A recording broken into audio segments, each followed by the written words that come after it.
Pada kesempatan kali ini, admin akan menceritakan sebuah kisah menarik tentang seorang keponakan yang mendapat hadiah spesial dari tantenya. So, tanpa berlama-lama lagi, kita simak ceritanya. Kisah ini berawal ketika aku tanpa sengaja mendengar suara aneh dari dalam kamar Jono, keponakanku. Semula aku mengira itu hanyalah perasaanku saja yang rindu akan kehadiran suamiku yang sedang berada di luar kota. Namun rupanya tidak, itu benar-benar suara Jono bersama pacarnya. Suara itu memang sedikit mengganggu, bisa dibilang memancuing imronku. Aku sungguh tak percaya, apalagi tanpa sepengetahuanku yang membawa pacarnya ke rumah. Semenjak ditinggal ayah ibunya meninggal beberapa tahun silam, Jono memang menjadi pemuda sedikit beda tingkahnya. Usianya 23 tahun berbeda 3 tahun denganku. Ayah ibunya tiada karena laka lantas. Dan sepeninggal orang tuanya itu, suamiku Mas Roy, yang merupakan paman dari Jono pun membawanya untuk tinggal bersama kami. Awalnya, Mas Roy merasa iba padanya karena hanya suamiku lah satu-satunya keluarga yang Jono miliki. Namun belakangan sikap Jono mulai berubah. Ia begitu bandel, bahkan saking bandelnya, suamiku sampai-sampai geram dan seperti tidak peduli dengannya. Meski begitu, aku terkadang juga kasihan, karena walau bagaimanapun, ia juga masih membutuhkan kasih sayang orang tua. Mungkin itu pula alasannya mengapa ia sampai bersikap demikian di rumahku. Aku memang jarang ngobrol dengannya. Ibaratnya jika Jono sudah masuk kamar, ia enggan untuk keluar untuk berinteraksi. Intinya Jono ini cueklah dengan situasi di rumah. Aku sendiri menikah dengan Mas Roy saat usiaku 27 tahun. Ia seorang duda dengan tanpa anak dari pernikahan sebelumnya. Usia kami memang terpaut jauh, sekitar 20 tahunan. Itu pun karena aku dijodohkan oleh mendiang ibuku, karena Mas Roy memang baik pada keluargaku. Singkatnya, beberapa minggu kemudian, aku berusaha melupakan keanehan itu. Dan memang selama itu pula tak ada kejanggalan lagi di rumahku. Namun di minggu berikutnya kepergoklah Jono bersama pacarnya di saat ia membuka pintu kamarnya. Bi, kirain sepi nggak ada orang, jangan cerita pada paman ya. Kamu ini John, Bibi sendiri kan nanti yang nggak enak sama pamanmu. Takut dikiranya nggak bisa jagain kamu. Jawabku dengan nada sedikit tegas. Jono bisa jaga diri kok, Bibi nggak perlu ikut campur. Lagi pula ini kan rumah paman, Bibik hanya menumpang. Baiklah John, kalau memang seperti itu menurutmu, sahutku sambil menunduk. Percakapan itu membuatku serba salah. Aku lantas melangkah pergi ke ruanganku yang berada di lantai 2. Berusaha menenangkan diri dan melupakan ucapan Jono tadi. Sampai pada esok harinya, pagi itu aku bersantai di ruang tamu sehabis jogging bersama ibu komplek lainnya. Tentu saja banyak keringat yang dihasilkan pagi itu. Dengan menggunakan setelan jersey, aku duduk sambil nonton TV. Tak menyadari jika sedari tadi Jono memperhatikanku dari kejauhan. Bibi pagi ini cantik sekali, habis jogging ya. Aku hanya menoleh terheran, karena tak biasanya ia memujiku seperti itu. Namun dari sorot matanya, aku paham kemana arah yang ucapannya. Oh ya Bi, maaf ya kalau Jono kadang marah-marah. Jono harap Bibi paham. Iya John, Bibi juga sudah lupain yang kemarin kok. Aku berusaha bersikap ramah dan melupakan hal kemarin, dan berharap Jono pun bisa berubah setelahnya. Selanjutnya kami ngobrol berdua tentang kuliahnya serta segala hal lainnya. Dan rupanya obrolan itu membuat kami tak lagi canggung untuk bercanda.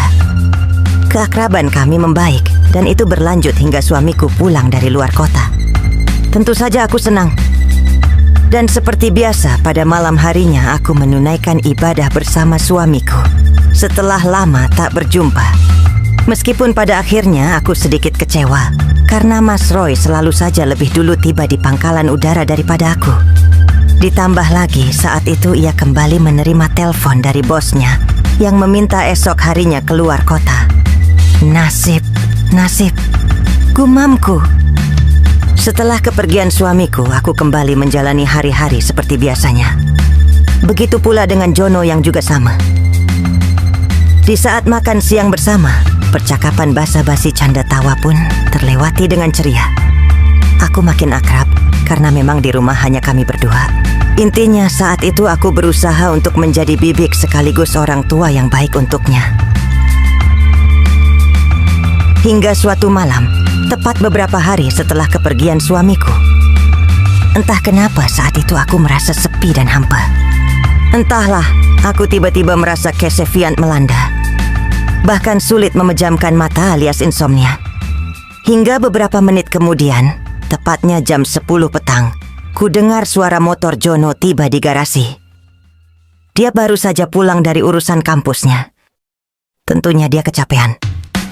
Aku lantas beranjak dan berinisiatif membuatkan teh. Apalagi cuaca saat itu memang wadem-wademnya. Setelah teh selesai, aku melangkah masuk setelah mengetuk pintu ruangannya. "John, ini Bibi buatin teh untuk kamu," ujarku. Nampak Jono tersenyum. Namun yang membuatku gagal fokus justru pada handwork yang digunakan untuk menghalangi hikmah kehidupan dunia.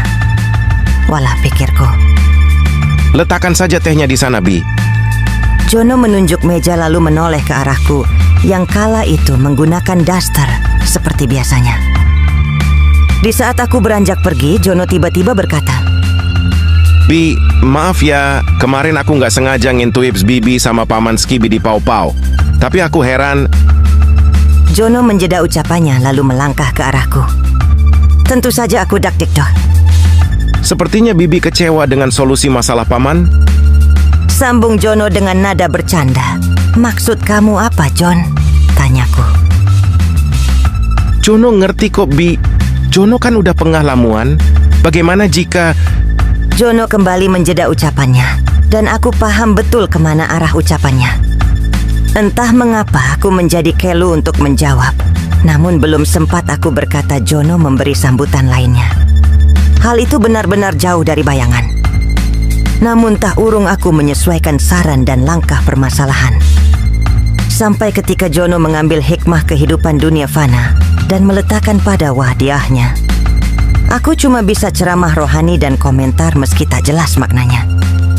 Rupanya Jono ini berbeda dengan pamannya. Dia set-set dan tak banyak bicara. Hingga waktu yang telah ditentukan telah tiba, pekerjaan serta tugas negara pun teratasi pula. Seminggu berlalu, keakraban kami masih tetap sama. Banyak waktu luang untuk sharing dan curhat seperti sebelumnya. Hingga beberapa bulan kemudian, di suatu pagi tiba-tiba suamiku jatuh sakit, sehingga harus berhenti dari pekerjaan dan kesibukan kantornya. Aku dan Jono pun membawa suamiku ke rumah sakit. Dan dari keterangan yang kami dengar, rupanya suamiku terkena diabetes dan harus dirawat hingga beberapa waktu lamanya. Seperti layaknya istri pada umumnya, aku merawatnya dengan sabar bahkan mendampinginya selama 24 jam. Aku tak lagi memikirkan lainnya, karena yang ada di benakku hanyalah kesehatan suamiku saja. 1 minggu di rumah sakit, aku berpamitan kepada suamiku untuk pulang sebentar, mengambil baju dan perlengkapan lainnya. Dan sesampainya di rumah, dikala aku sedang beres-beres, mendadak Jono datang menemuiku. Dan hal yang mulai kulupakan, kembali kualami. Tugas negara serta penyelesaian masalah kantor dan lain sebagainya dikerjakan bersama. Berbagai macam kesenian dan teori juga lengkap dengan metode yang berbeda-beda. "John, Bibi ditunggu pamanmu," ujarku. Nanti kita sama-sama ke sana, Bi.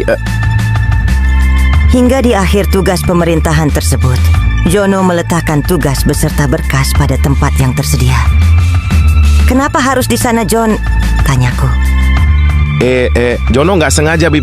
Mama, maaf. Singkatnya, sebulan kemudian, pulanglah suamiku untuk rawat jalan di rumah. Selama itu aku dan Jono merawatnya. Semua berjalan seperti biasanya sampai di suatu pagi. Tak biasanya kepalaku pusing disertai mual. Suamiku yang tahu pun menerka-nerka. "Jangan-jangan akan ada anggota baru?" Suamiku tersenyum bahagia.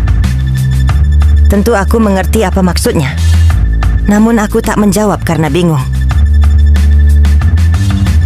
Singkat kata, sorenya aku pergi ke apotek sesuai saran suamiku.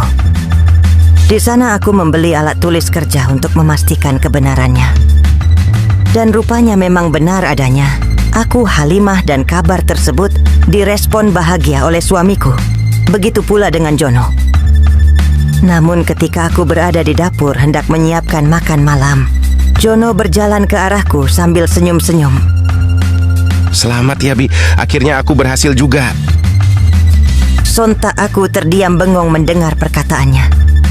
Jujur rasa khawatir ngebuatku tak tenang dan kebingungan.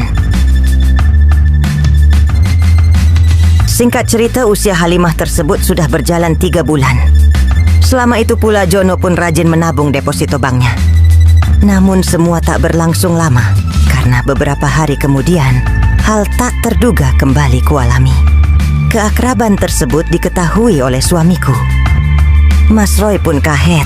Bahkan saking kahetnya, ia kembali jatuh sakit dan harus dibawa ke rumah sakit. Hingga beberapa minggu setelahnya, Mas Roy pun harus menghembuskan nafas terakhirnya. Kesedihan dan penyesalan hinggap di hati ini. Apalagi tahu jika akulah penyebab semuanya. Hal yang sama pun dialami Jono. Apalagi setelah ini, ia tak ada saudara siapa-siapa lagi. Setelah pemakaman dan acara pengajian selesai, aku pulang ke kampung halamanku sendiri. Dengan bimbang aku berusaha melupakan kenangan yang pernah kulalui. Berharap di kampung, aku bisa merenungi kesalahanku sendiri. Waktu pun berlalu dan tak terasa 9 bulan kemudian, hadirlah malaikat kecil ke dunia. Aku bahagia, karena setidaknya ada yang menemani hari-hariku selama di sana. Alhamdulillah, ucapku sambil meneteskan air mata.